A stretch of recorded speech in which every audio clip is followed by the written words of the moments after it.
to Spiritual Stories. My name is Nisha. Today's story is The Churning of the Sea of Milk. The story takes place a long, long time ago in a time where history was not actually written down. In fact, history was still at its infancy, where people were just passing stories from word of mouth to another word of mouth. So there's so many details that could have gone blurred and, just retold many, many times. The story begins when the Devas and the Asuras were fighting their bloody war. The Devas represented everything that was good and righteous, while the Asuras represented the evils in the world.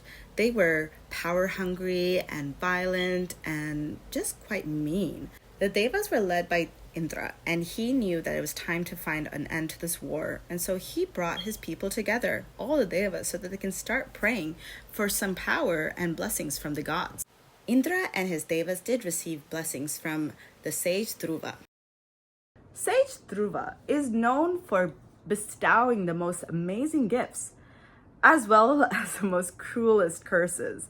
So he is quite well known in the community.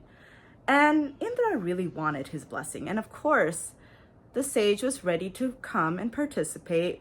And he did provide them a blessing. It came in the form of a beautiful garland of flowers, and is so huge and so imbued of his blessings that they will fight and win against the Asuras. Now, Indra, thinking that the best use of that garland was to put it around his most loyal, elephant, who he rides into battle, he placed it on his elephant's body. The elephant, not realizing the value of that garland, had gotten a little irritated by, something pinching its neck. And then, of course, there's a couple of bees that kind of started swarming the flowers, and the elephant managed to knock it off his neck. And it ends up being trampled on the floor.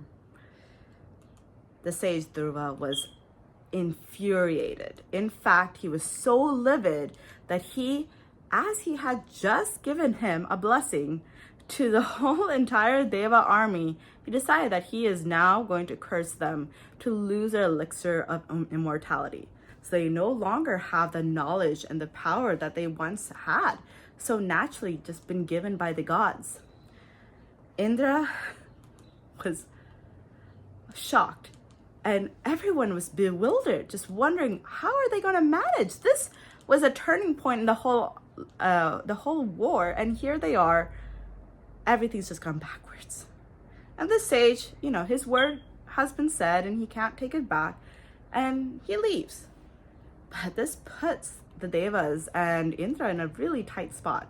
It makes them start thinking, which god can help them in this situation, because they have to get their elixir back. They need their immortality. Now, the immortality is not really immortality. It is basically having the ability to understand and understand the world, and have the knowledge and the patience and the goodness being granted by the gods. It is power, essentially. And so they asked and they begged Brahma, Vishnu, and Shiva, all for their help. Now, all of them did answer the call, luckily. They all bestowed some little bit of advice, but Vishnu really did give them the whole story. Vishnu had told them that the way that they can get their elixir of immortality back is by churning the sea of milk. The sea of milk, that sounds like a huge endeavor. In fact, it's not something that one person can do, because churning usually requires a big pot with a stone and a rod inside, and ropes and pulling and pushing and everything. And one person can do that.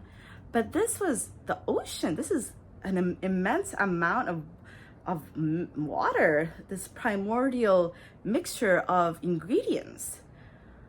So Vishnu did give them a little bit of hints on what he can do. He said that he will come down into the mortal realm as a turtle, to be that base that stick needs to be standing on. So he will come in that avatar. So Vishnu takes the form of Kurma, which is the turtle who will play a really important part in holding up the mountain.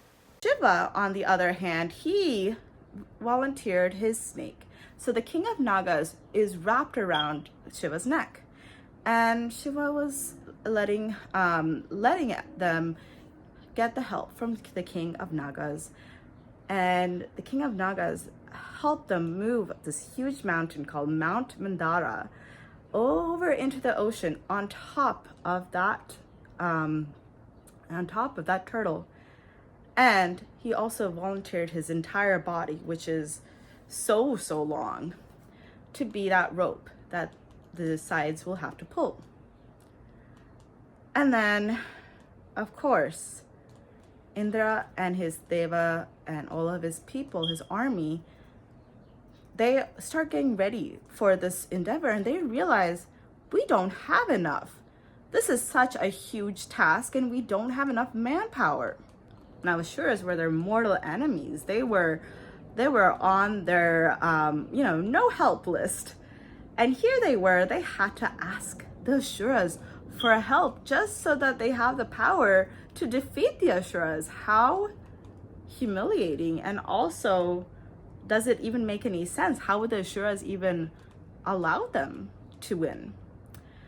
And Brahma told them that, it was important that in this situation, they had to enlist the help of the Asuras.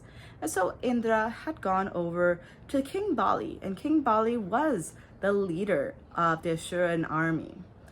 King Bali initially was ready to say no.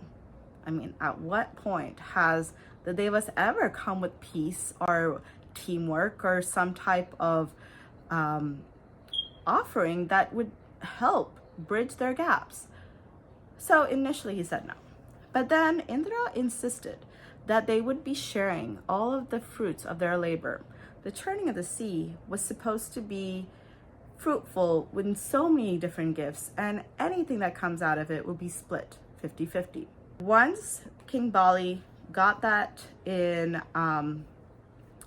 agreement, he was willing to help them. And so the two armies, the Devas and the Asuras, had gone over to where that turtle with the mountain on his back and the snake wrapped around, ready for them to pull and push. Now, nobody wanted to pull the head side, let's be honest. It's kind of dangerous. But, the Devas being, I don't know if they were being nice or if they were just trying to be crafty, but they volunteered that they would go pull from the head side and the Asuras can have the tail side. But the Asuran army and King Bali, they have never heard any Deva ever volunteer to do something that is an undesirable task. And so they thought that it was a trick. It has to be a trick. This cannot be a real way that this army was going to volunteer for a bad side. So they volunteered to pull from the head. So the Devas pulled from the tail and they started churning. They started pulling this way and that way and this way and that way. And after a long time of pulling and pushing, there was a dark smoke that started spewing into the clouds. It was choking everyone. They couldn't breathe. Their skin was starting to itch. They were starting to have boils come up everywhere. This is where Shiva, he realized that he had to do something. Only he had the power. So he came over and started sweeping up all of that poison and starting to drink it all up. And this takes us to another story.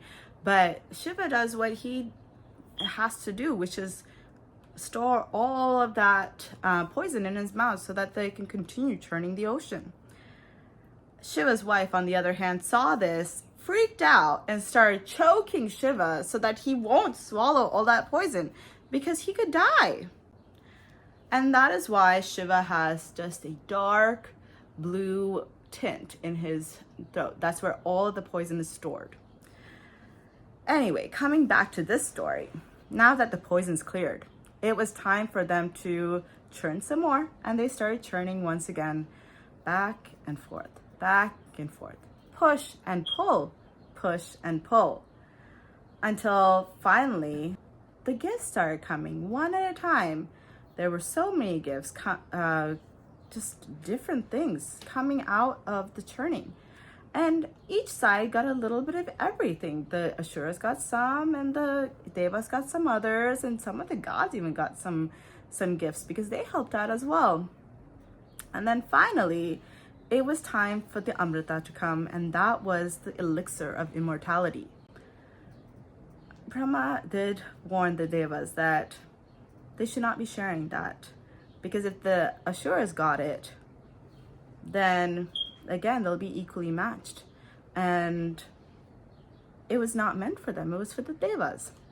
And of course, the Devas, they needed to make sure. They had to be crafty to get that elixir back, because just as it popped out, the Asuras broke any promises that they had about sharing and took the elixir for themselves. Now, this could have broken up into a whole different war. But they had to be crafty again. And this time, Vishnu, now that he's done with being a turtle, comes back as a beautiful maiden. Her name is Mohini. So Mohini is known to be the most beautiful maiden ever. Her divine looks and her beautiful voice could convince anyone. So she goes over to Asuran camp and gets their elixir of immortality, and convinces them that it must be served correctly or it would not do anything. And she also said that everyone must get it. And of course, the Asuras, seeing how this beautiful maiden, who's not only full of beauty, but also full of this intelligence and divine energy, they agreed. They agreed that, okay, fine, we are willing to share. So Mohini started serving the elixir, but she made sure that every time she served an Asura, she switched out the bottles secretly so that they would not get a single drop of the elixir. Ultimately, the Devas had regained their immortality, and the Asuras were defeated by the cunning of Vishnu as well as the Devas. This concludes my retelling of the story of the churning of the Sea of Milk. But I do have some discussion points that I think will be a really great way for you to review and talk about this with your peers and your family members. Bye, you guys. See you next time.